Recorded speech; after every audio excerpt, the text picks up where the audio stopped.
سلام و عرض ادب دارم خدمت همه شما دوستای خوبم. با یک ویدیو در خدمتون هستم.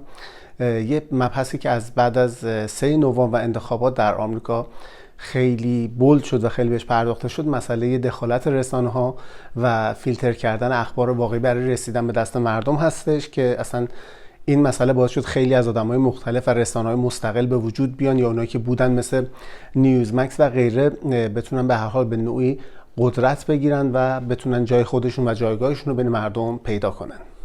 اما سوال واقعی این هستش که چه نفعی برای این رسانه‌ها وجود داره که بخوام به نوعی طرفداری بکنن، در یک حزب خاص یا یک جناح خاص فرو برن و به هر حال از دست دادن مردم و مخاطب برای اینها میتونه بار سنگین مالی داشته باشه.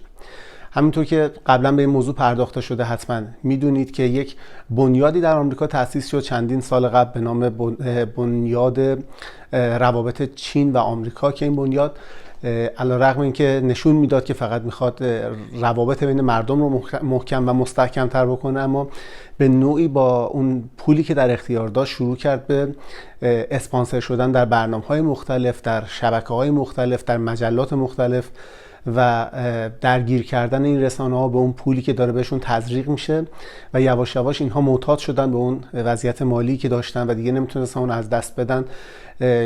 همین 2 هفته پیش بود اخبارش در اومد که چه شام‌های خصوصی بین مجریان و تهیه کنندگان و مدیران این شبکه‌ها با این افرادی که در این بنیاد چین و آمریکا امریکن چاینا اکسچنج هستن برگزار شده و به نوعی تونستن اینا رو آدم خودشون بکنن. این تیکه فیلمی که برای شما در نظر گرفتم بخشی از این واقعیت رو به شما نشون میده و مطلب بعدی که بسیار مهم هست اینه که الان که انتخابات تموم شده، به بایدن سوگند خورده، ترامپ رفته داره گلفشو بازی میکنه، چرا رسانه‌ها هنوز دارن در مورد ترامپ حرف میزنن؟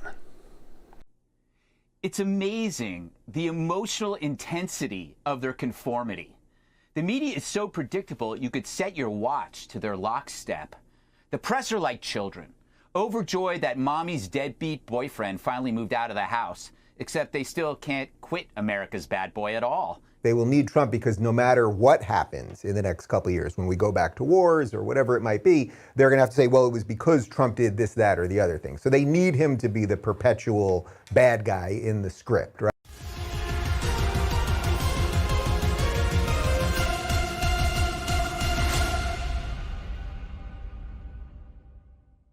But I thought we'd start by showing this clip from CNN yesterday. This went viral on the Twitter machine there, and I think it's sort of a perfect summation of what we should expect for the next 4 years from our beloved journalists at CNN.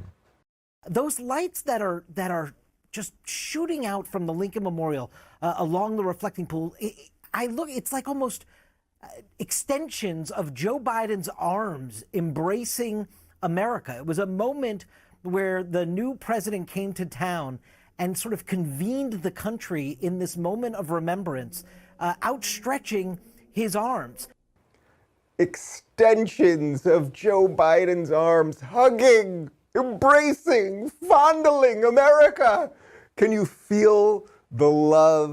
Oh, God. I mean, I just thought that clip, there's a gajillion of those. Trust me, I could show you a gajillion.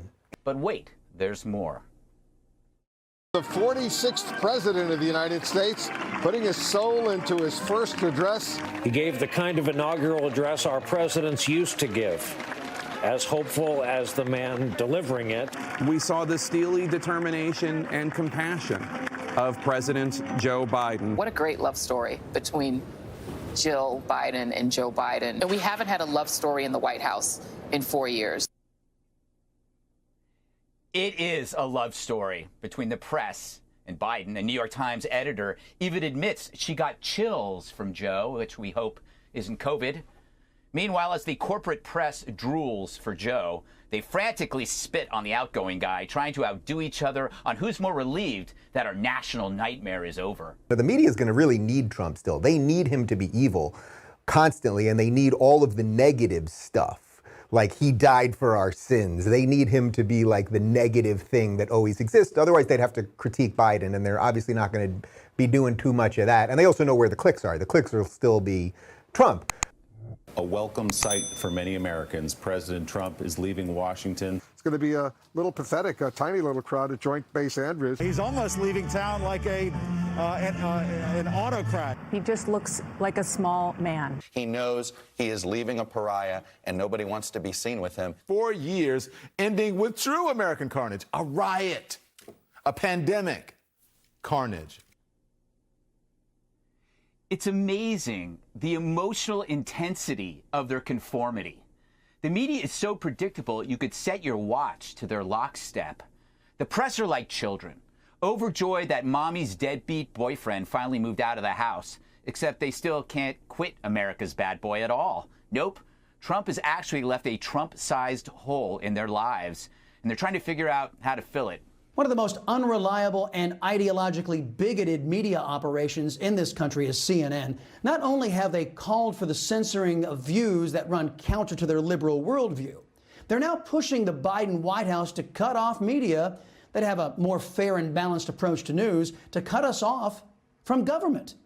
Allison Camerata is leading the charge. I was struck by something that President Biden said yesterday in his inaugural speech. He said there are truth and there are lies. Lies told for power and for profit. And I heard that as a direct shot at some of the media companies that lied about the election results. We know who they are. I mean, they're right-wing companies. Some are more fringe than others at this point, or more, I guess, extreme than others. And so if they continue to engage in lies, something that he is trying to combat, what is your communication strategy? Will you deny those networks, any interviews? I mean, what happens if they revert to form immediately? And with what? Well, the media coverage will bounce between softcore fluffery masquerading as hard news. Example, hey, did you hear Joe has a Peloton? I got 2 sources to go on record. To pieces that remember the awful past under the Fonzie Godzilla hybrid that was Trump. Don't worry, there will be no anonymous sources feeding Blitzer false stories of Biden meltdowns. And in the media's gassy stew, you'll see the regret. What will they do after all their bitter, emotional farewells, when they realize their primary engine of profit, creating conflict and hate based on their own loathing for Trump, is finally gone? Yes, Trump may be gone, but you, the possibly racist person who voted for him, you're still here. But not for long if they can help it. Now, we could go on, but why? All of America knows that left-wing media lies. Miss Camerata should consider some old words of wisdom. Those who live in anti-First Amendment glass houses shouldn't be so eager to cast stones, Allison. We in conservative media, we are equal time. It takes conservative media to tell the truth about liberals, because liberal biased outlets like CNN won't. And by they, I mean media, Katie, who have gone beyond parody. I get it, greatest inauguration ever, but come on.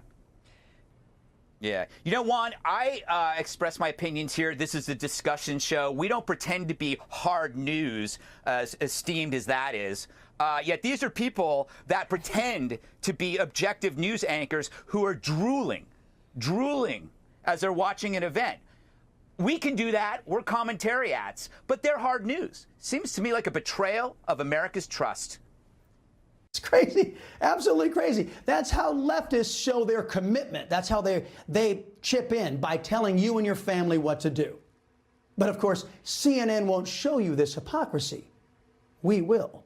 And other more honest and fair news operations will. Aren't you glad we have free speech in the United States and choice in this country? Aren't you glad that serious people don't take CNN's calls for censorship seriously? Look at all the stuff you'd be missing if CNN was the only one allowed to speak or deliver what they consider to be news.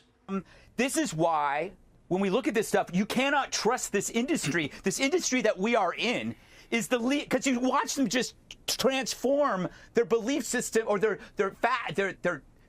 mentality depending on the party. It's amazing. Well, Juan said yesterday that people's personal politics shouldn't affect their job performance. So when you heard all those hard news reporters saying Trump's a white supremacist, that was not affected at all by their personal politics. He has been proven to be a card-carrying white supremacist. That's hard news, right, Juan? Of course not. That's their opinion infecting their job, and that's what the problem is.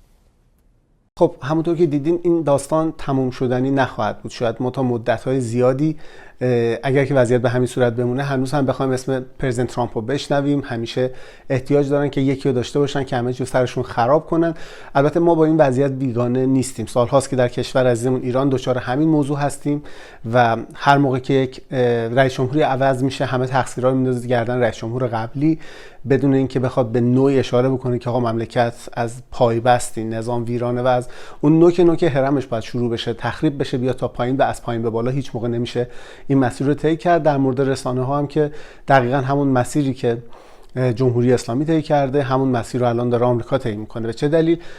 مدت هاست خیلی از رسانه های داخل کشور، روزنامه ها هم در همین وضعیت به سر میبرن. یعنی خیلی هاشون مجوز روزنامه رو دارن، اون تیراژ رو چاپ نمیکنن، با اون سهمیه دولتی کاغذ رو میگیرن و در بازار آزاد میفروشن تا بتونن زنده بمونن، مگر اینکه در چارچوب‌های مشخصی که نظام براشون مشخص کرده برن و پروژه براشون تعریف میشه. چیزی که من خودم در یک روزنامه شاهد بودم که نماینده ولی فقیه اومدن اونجا و چیزی که برگشتن گفتن این بودش که در روزنامه‌تون از این به بعد به جای کلمه آیت الله خامنه ای اگر امام خامنه ای استفاده کنین، این تمهیدات و این کمک‌های مالی رو ما به شما میکنیم، اگر نه که برین خودتون هر جوری میخواین جمع بکنین. یا دلیل اینکه هیچ موقع ما تلویزیون به نوع خصوصی نداشتیم در داخل همینه دیگه.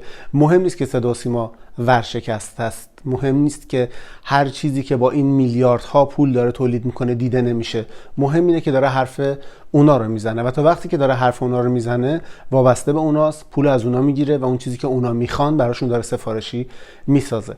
اما این وضعیت در آمریکا به این صورت نخواهد موند چون قانون حاکم هستش و همین الان این رسانه‌ها ضررهای وحشتناکی دادن و فکر نمی‌کنم این ضررها به حدی باشه که توونه همه اینا رو بخواد چین بده و این رسانه‌ها تا زمانی برای چینی‌ها عزیز هستن که مخاطب زیاد دارن. وقتی که مخاطب نداشته باشن دیگه ارزش سرمایه‌گذاری هم ندارن. اما کشور خودمون ایران هم تقریبا به همین منوال هستش. من فکر می‌کنم با اتفاقاتی که داره میافته، با هوشیاری مردم، ما میتونیم یک خیزش عمومی برای براندازی داشته باشیم و بتونیم در این یکی دو ماه آینده اون رنگ خوش آزادی رو به کشورمون بزنیم.